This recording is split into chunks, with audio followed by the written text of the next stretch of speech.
please welcome Michelle Wolf.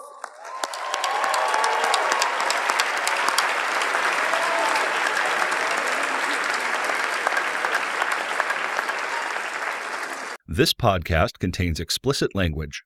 Good evening. Good evening. Here we are, the White House Correspondents' Dinner. Like a porn star says when she's about to have sex with a Trump. Let's get this over with. Welcome to the James Chambers Show. I'm your host for this podcast, James Chambers. A quick note before we get into today's main topic. The wife and I had a great time at a live recording of the Slate Political Gabfest this week. It was an awesome show, and I really hope we can do it again sometime. If you don't subscribe to Slate's Political Gabfest, you really should. Also, if you're looking for something that's a little informative, but also some left-leaning content, I highly recommend Pod Save America by Crooked Media. No, I'm not getting paid to promote these shows. I don't get paid to do this at all. But anyway, I think you'll enjoy these pods. Now on to our main topic for today.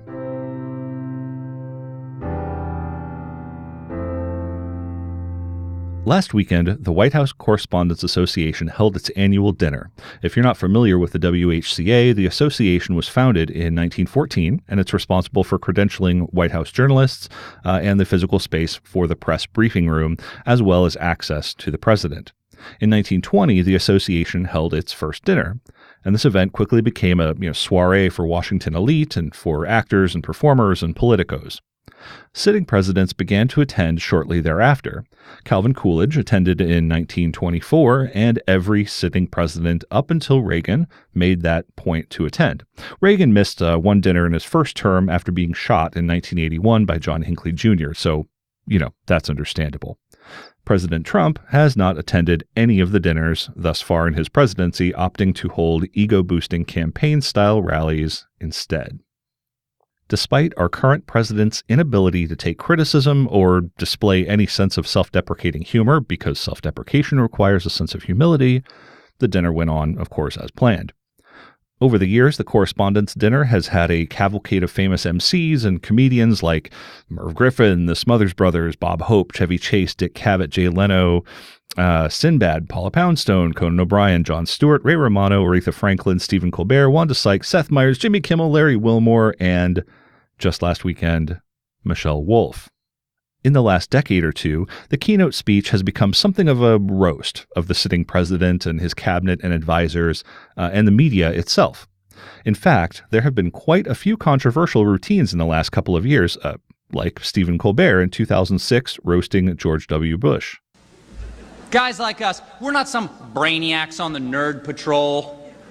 We're not members of the Factinista. We go straight from the gut. Right, sir? That's where the truth lies. Right down here in the gut.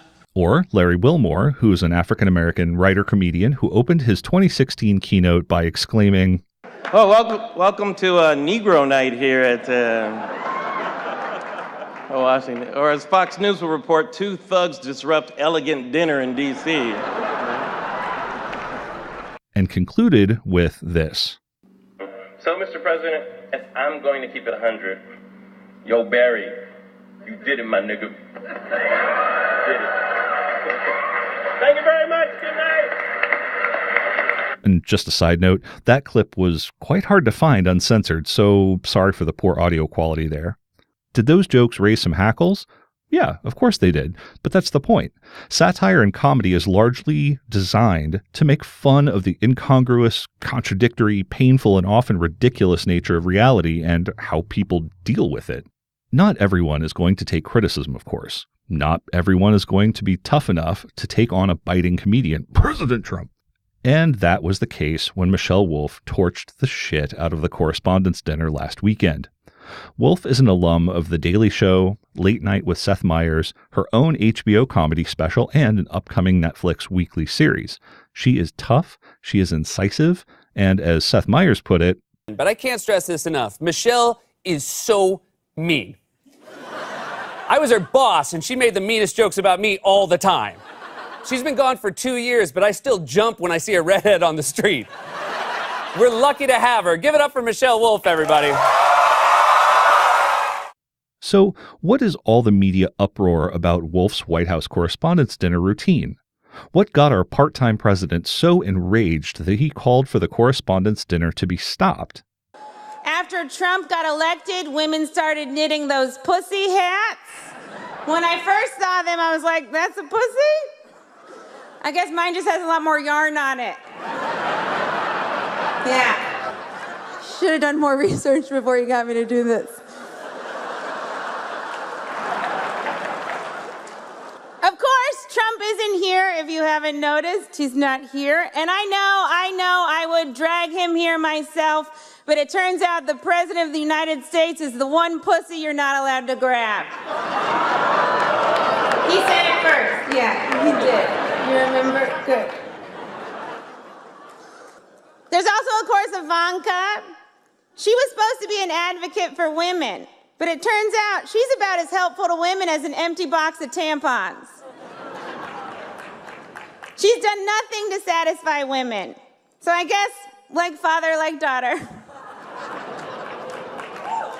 Oh, you don't think he's good in bed. Come on. Trump is racist, though. He loves white nationalists, which is a weird term for a Nazi. Calling a Nazi a white nationalist is like calling a pedophile a kid friend. And I'm never really sure what to call Sarah Huckabee Sanders. You know, is it Sarah Sanders? Is it Sarah Huckabee Sanders? Is it cousin Huckabee? Is it Auntie Huckabee Sanders? Like, what's Uncle Tom but for white women who disappoint other white women?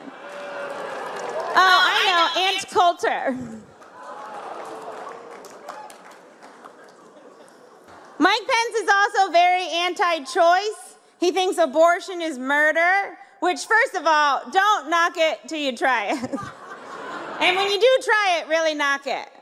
You know, you gotta get that baby out of there. Every time Sarah steps up to the podium, I get excited because I'm not really sure what we're gonna get. You know, a press briefing, a bunch of lies, or divided into softball teams. It's shirts and skins, and this time don't be such a little bitch, Jim Acosta. Fox News is here, so you know what that means, ladies. Cover your drinks. Seriously. You get the gist. Michelle finds a sore spot and then smiles while rubbing sandpaper on it. Wolf doesn't care who she offends, nor should she. Decorum be damned. I mean, comedians are not adherents to decorum and pomp. It's not in their nature.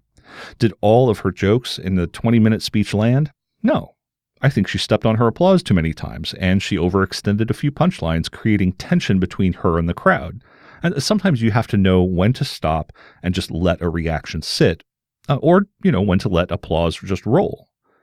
And maybe that's what she intended all along, to create that tension, to make the representatives of the administration and the elite of the journalism crowd uncomfortable. If so, mission accomplished. Not like the Bush mission accomplished, like an actual mission accomplished. Anyway, I'm sure you already know what comes next. The invariable hand-wringing from the media, the pretentious scolding from the right-wing press, and man, oh man, were conservative commentators triggered by Michelle's routine. Now everything went as planned. The comedian, an undiluted leftist, plucked from the Daily Show assembly line of press-approved progs, unloaded on the White House. At least she had a really good voice.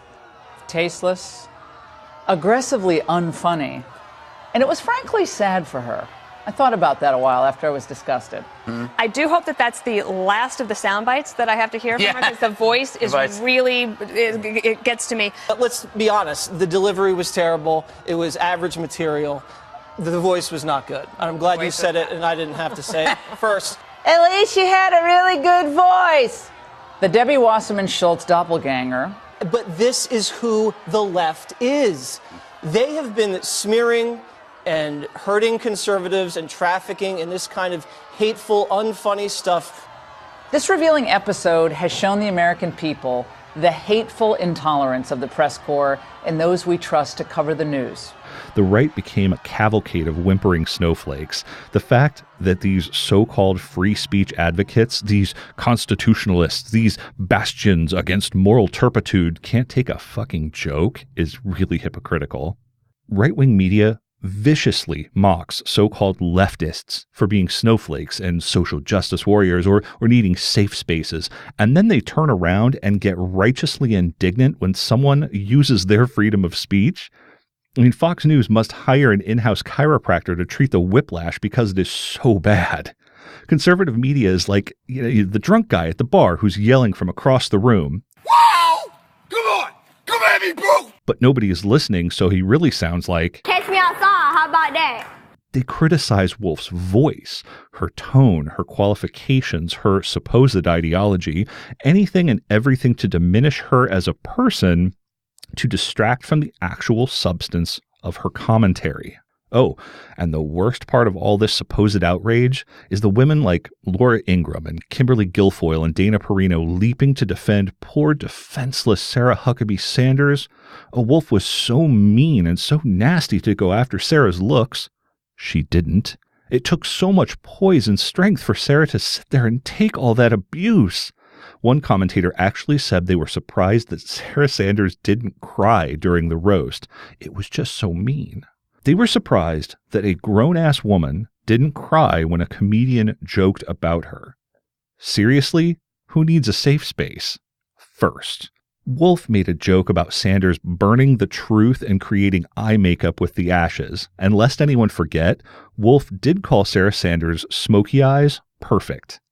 Not a criticism of her looks or appearance, but of the fact that Sarah Sanders walks up to the White House press briefing room every day and lies. She lies and lies and lies, like provable, demonstrable falsehoods. Wolf also compared Sanders to Aunt Lydia in The Handmaid's Tale, not because she kind of sort of looks like Ann Dowd, but because she is simply a tool for the administration. Sanders is the perfect mouthpiece for a president who holds no deference to facts or truth. And second, conservative media, nobody believes your pity party dog and pony show for 1 second. And I'm looking at you, Guilfoyle and Hannity and Perino and Gutfeld and Waters and Ingram, all you and your minions in the conservative media sphere. You get all frothed up about a comedian when at the same time you placate and minimize a president of the country who has been on record dozens of times saying ugly, misogynistic, racist, xenophobic, sociopathic bullshit.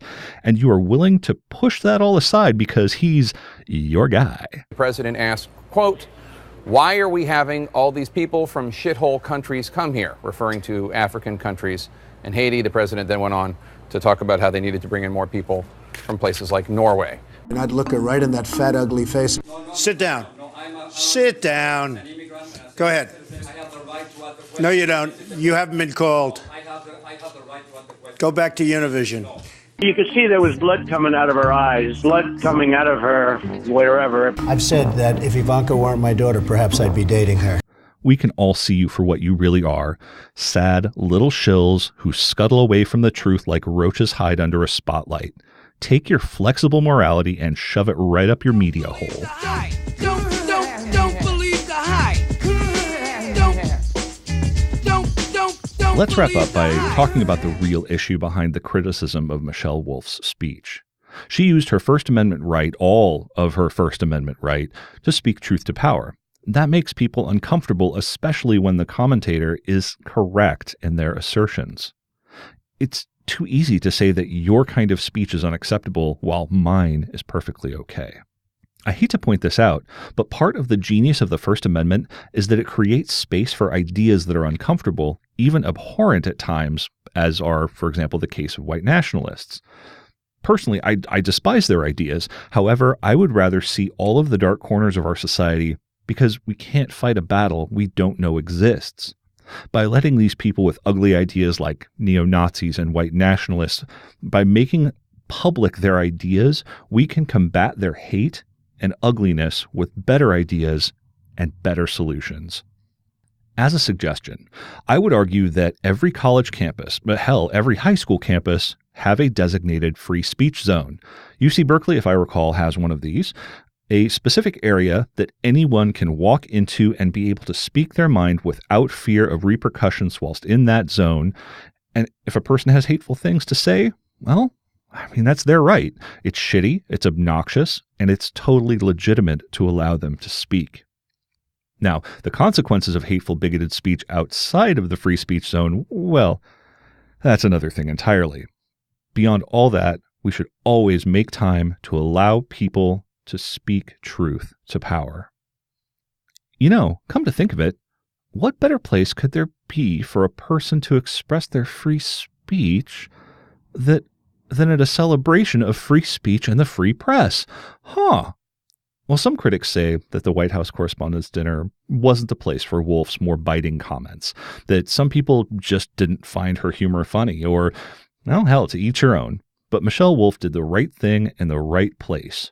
At a celebration of our national freedom to speak our mind, to speak truth to those who need to hear it, Michelle Wolf did the only thing she could. She put the pussy on the table!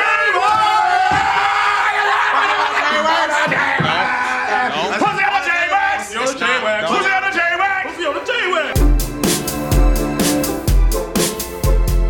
Thank you for listening to the WHCA Gon Getcha episode of the James Chambers Show. Follow us on Twitter at RealJCShow for show updates, and email the show at realjcshow2017@gmail.com. Mash that subscribe button and throw us a like, and don't forget to leave your comments in the comment section below. Thank you all so much for your support. Love you. Talk to you all next time.